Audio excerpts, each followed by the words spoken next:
Yo, welcome back. It's been a minute. Feels good to be back though. Had a lot happen throughout the past 10 months. You guys probably haven't seen anything. You definitely haven't posted anything. But long story short, I graduated college. I landed a job out in Jacksonville. Worked there for about a month or two. Quit that job, moved back to Michigan, and I'm back now. Working on landing a new job. Just had a lot going on. But videos should be coming out regularly now, which is awesome. I'm just glad to be back. Today, I want to get into our 2022 upcoming free agency class and who we should retain, who we should let go, and that kind of sort of thing. In this video, I'm going to talk about the offensive side of the ball, and then I'll post the defensive one in about a day or two. All right, let's start with Cam Robinson, our starting left tackle.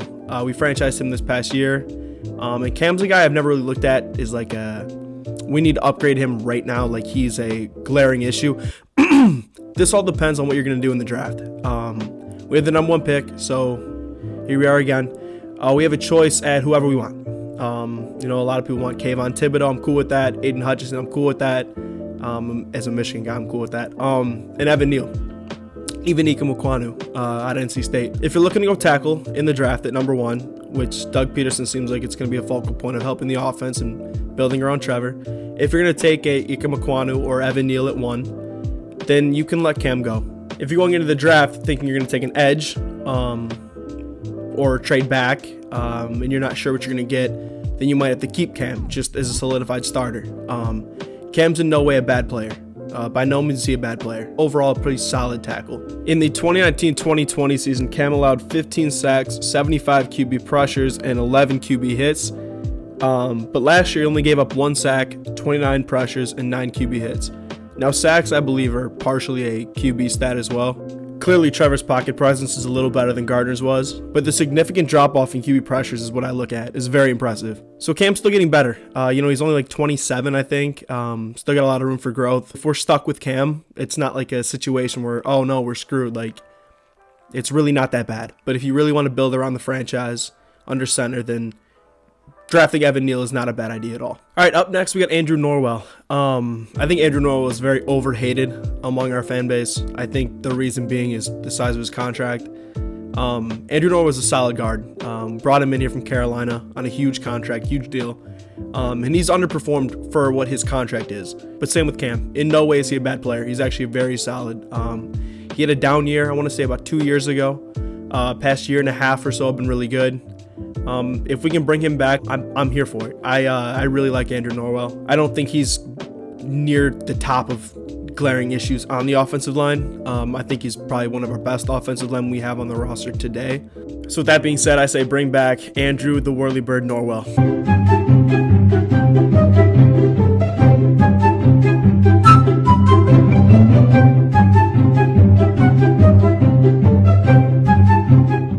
All right, up next, we got AJ Cann. AJ is about 30. I think he just turned 30 this past year. I think we're okay to let him walk. We've had AJ since 2015, and I think with Ben Barch and the depth we have on the offensive line, I think we're able to move on past him and hopefully upgrade this position in free agency or through the draft. But I think we're okay to let AJ walk. Again, not a terrible player, not a bad player. Just a position we can definitely get better at. Not gonna spend too much time on AJ. So yeah, I'm good to let AJ go. And now we got Tyler Shatley. I would love to bring him back.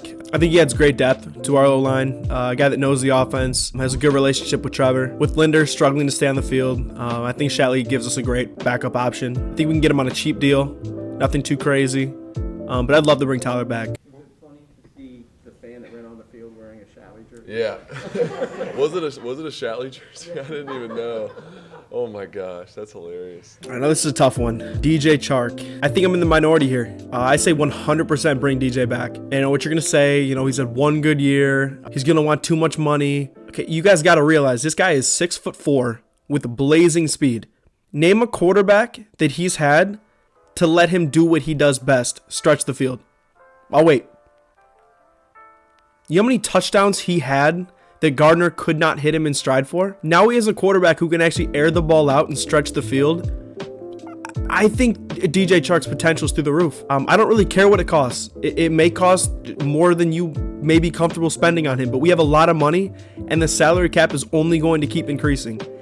I say give him a fair shot here and let him work with Trevor. He didn't get a full season to work with him. I think another year, I think we'll be saying, wow, we really made a good decision by keeping him around.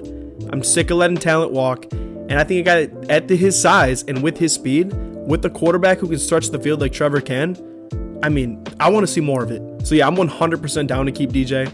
Love DJ. And with our struggling receiver core, why would we let him walk?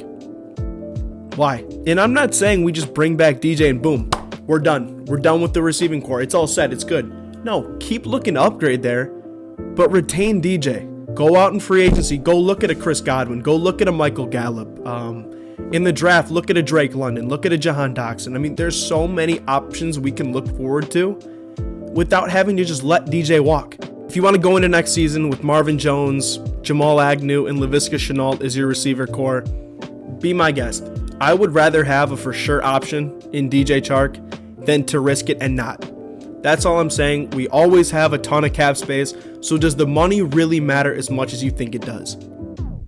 The answer is no.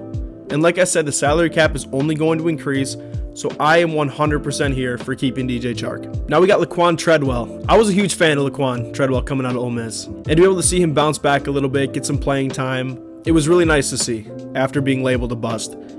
And I think he showed out. In his limited action, I think he played really well. In the preseason and in training camp, it looked like he should have made the 53 off rip, but I'd love to keep Laquan around. I don't think it's going to cost a ton. I'm not saying he should be a starter, but having a nice backup option in Laquan, I'm here for it. He's developed a nice relationship with Trevor. I'm totally here for keeping Laquan Treadwell. As much as I love watching his college highlight tapes. Oh, I'm about to get a jersey from him. I used to watch his West Virginia highlights every day. Tavon Austin has got to go. He's over the hill. He's in his 30s. I'm only 23, but just saying that made me feel so old.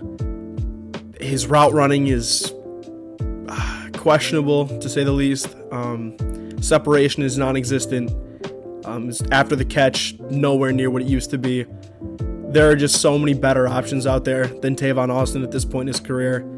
I think this is a very easy let go. Yeah, I don't really see too much of a point to bring back Tavon Austin next season. All right, there's 5 players left on the offensive side of the ball who are upcoming free agents, and that would be James O'Shaughnessy, Jacob Hollister, Will Richardson, Agumbawale, and Terry Godwin.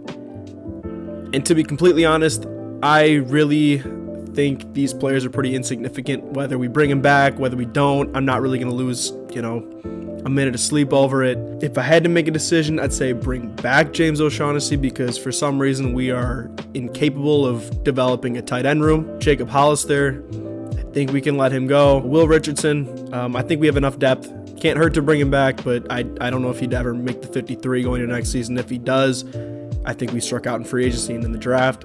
Worst case scenario, if we bring him back, he's a nice versatile option. He can play tackle, can slide into guard. He can move around, so I wouldn't be too upset if we brought him back at all. Agumbawale, he can probably go. ETN should be back next season, and I think we can just draft somebody in the 5th, 6th round to be the 3rd running back on the depth chart and probably have Nathan Cottrell still here for some reason. And then Terry Godwin. I like Terry, but no offense to Terry Godwin, but pretty insignificant here. Again, if we bring him back, if we don't, doesn't really matter too much to me for these guys. And that's going to wrap things up. That's the offensive side of the ball, who we have as an upcoming free agent.